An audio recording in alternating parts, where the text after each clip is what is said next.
嘿，大家伙早喽！3月16号星期四了，今天是我第4个训练日，明天休息了。这4天是跑完比赛以后的第2个训练周期，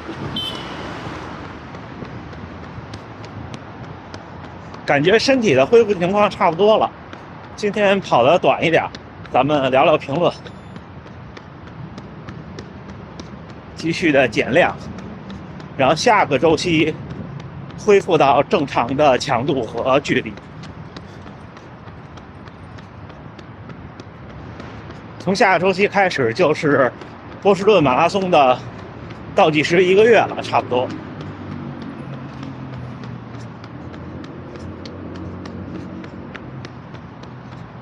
从这边飞到波士顿时间挺长的。长距离的飞行其实有时候挺难受，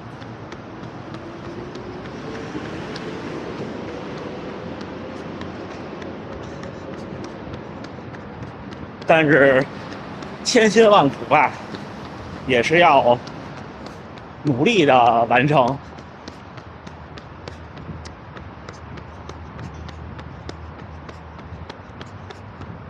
今天准备的评论多，你看贴了这么长一个小提示，一会儿咱们聊啊，加油干！看，真的是春天的感觉了。咱们开始回评论啊。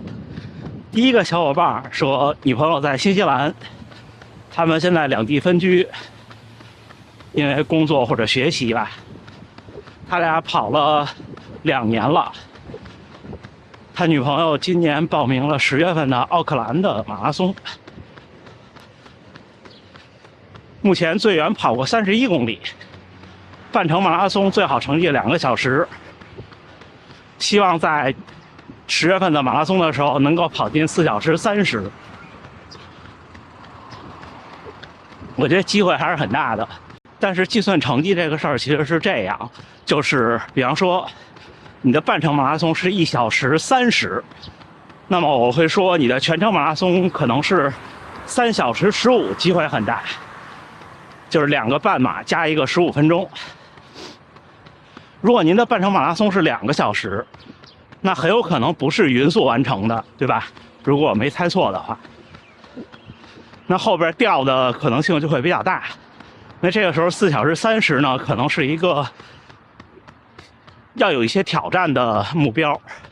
可以跟大家分享我的首马是4小时29。那个时候我的半程马拉松已经可以跑到1小时52，而且是没有补给的，自己在公园跑。我记得4小时29那次已经是拼尽全力。所以您问我了一些到10月份的之前的训练的计划和安排，我觉得您问得特别好。不要训练速度，就多跑，尽可能的多跑，也不要上强度，保证自己别受伤。你只要跑量上来，并且呢多跑一些16公里以上的训练吧。对他的这个情况，这样全程马拉松最后的24公里，我可以说24公里，严重往下掉的可能性就会降低。后程抽筋的可能性也会降低，加油干啊！祝福你们。另外一位小伙伴啊说，月跑量只能到300了，因为工作和生活。那么全程马拉松是3小时容易，还是5公里减20容易？这个怎么说呢？如果您能坚持住300每个月跑1年多，我个人认为全程马拉松3小时容易，因为你只要保证4分10几秒的配速不掉就行了。您的这个训练量可以的，反而是5公里减20需要一些特异的训练。你至少你的极限的速度得在3分50秒以内，极限配速，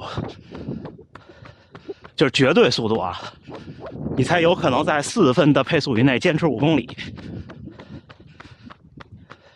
而且您说年龄也不是很轻了，30多岁，我觉得冲速度不如冲3小时，可以的。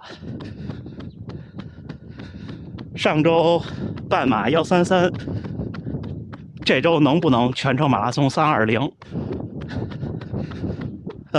怎么说呢？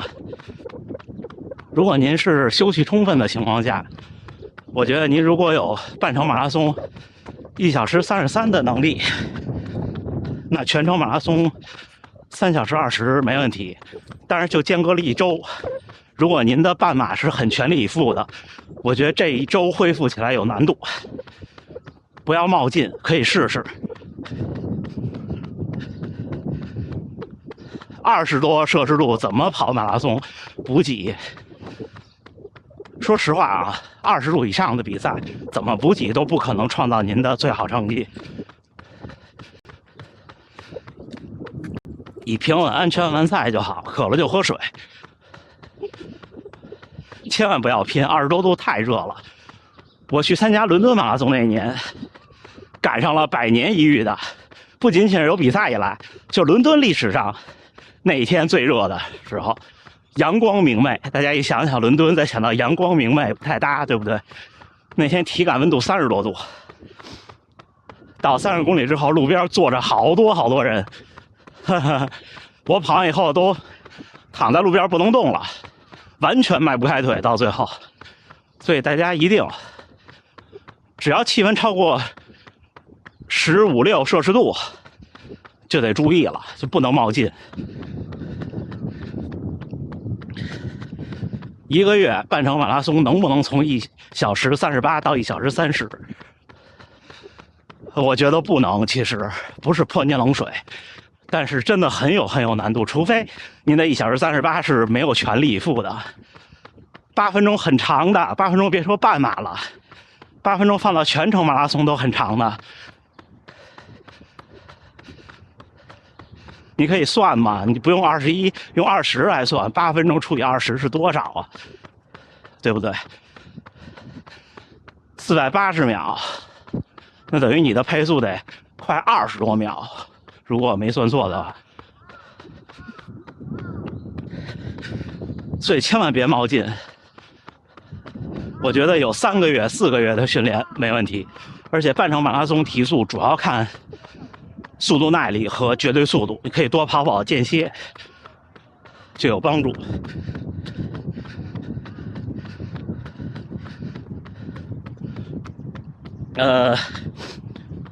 半马139，全马有没有机会330？有机会，但是有难度。这个理论上说很有机会，50%吧。训练的时候要不要穿竞速鞋？我觉得现在已经很多专业运动员给出了答案，我觉得没有问题。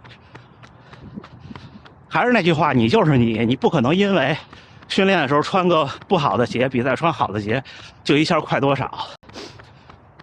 它不是因为训练的时候穿坏的，比赛时候穿好的，让你比赛成绩提高，而是训练时候穿坏的，让你训练成绩降低。我每天的这个训练量怎么补充蛋白质和钙？我不补充啊，正常吃喝，而且还控制饮食。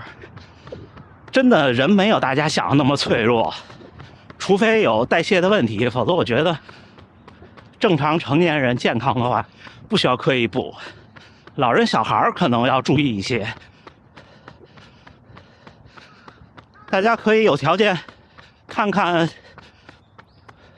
YouTube 上那些在非洲或者在哪儿训练的这些人，他们的营养其实就是以很简单的食物为主。尤其是男性，其实更不需要补钙。你看我这么喝咖啡，我都没事儿。蛋白质其实大多数现在饮食上都能基本够，可能东方饮食稍微差一些，但是也够。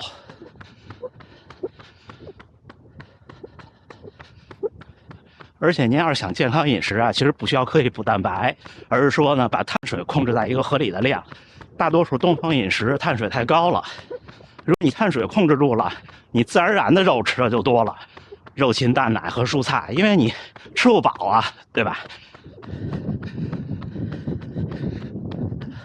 还是好多小伙伴问怎么降心率，就多跑，没有秘诀，真的。说康复了以后甲流，再加上之前新冠，现在心率特高，跑不起来，这个正常啊。其实还是我那句话，我觉得只要您是健康人，大多数时候它不是因为这个病破坏了你，让你能力变差了，而是因为你休息了太长时间，有氧能力和这种长距离耐力的能力，你只要一停，下降的特别快，恢复也特快，慢慢来就行了。然后来日本是因为工作原因，不是为了专门来参加东京马拉松的。我也想在这边能看看有没有机会参加一些跑步的活动，通过自己的兴趣爱好去接触一个社会，可能会更容易一些吧。谢谢大家的关心啊！我在很努力的学语言中，在这儿生活，不会当地的语言挺难的。其实，贴关键公里数，贴多少？10公里，然后半程马拉松，28公里，34公里，我一般贴这几个。而且为什么要贴呢？你们看，那种配速手环字儿太小了。你要跑得慢还行，就是你要想冲一个了不起的成绩，那看不清的，你相信我，这多清楚，是不是？行吧，那评论都回完了，今天跑个10公里左右回家，加油干！哎，3月16号星期四清晨7点14，训练结束啊，今天就跑了11公里，平均配速4分30，心率148。步频196，功率214，跑了49分半。昨天跑了14公里，穿着这双鞋回去，脚还是磨了，但是不太严重。然后今天没换鞋，就接着跟他干。然后现在稍微的磨了一点，感觉还是那2块有点炎症反应吧。我觉得再有1-2个周期，今天有的小伙伴说的，这鞋寿命都穿到了，然后可能也就适应了，然后就准备迎接下一双。昨天的 Vaporfly 第3代不出意外的没抢到啊！我下单的时候还能下单呢，你一点那个下单以后，他就让我等待处理结果，看有没有轮上我，结果没有，就不知道。我觉得这种东西其实，我对鞋的配色其实一直没有什么追求。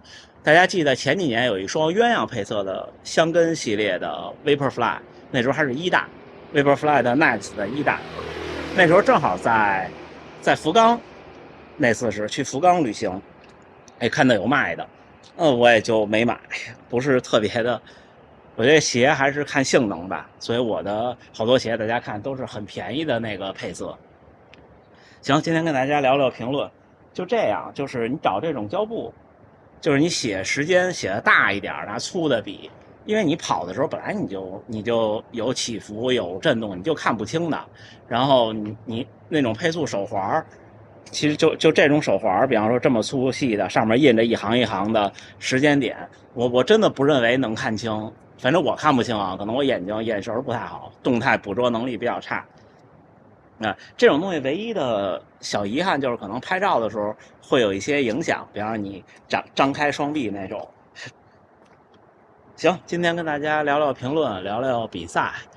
我看好多小伙伴都是在努力的训练，努力的想让自己的成绩更好，我特别能理解这种心情。但是跟大家分享一个心得，就是前几年其实我也是一直在跟成绩较劲，但是呢，千万作为我们普通的爱好者，不要陷得太深对这个事儿，否则的话你可能就越来越极端。就像那段时间那2年我追求我的极致的这个衣食住行一样，这种就是活得会压力比较大。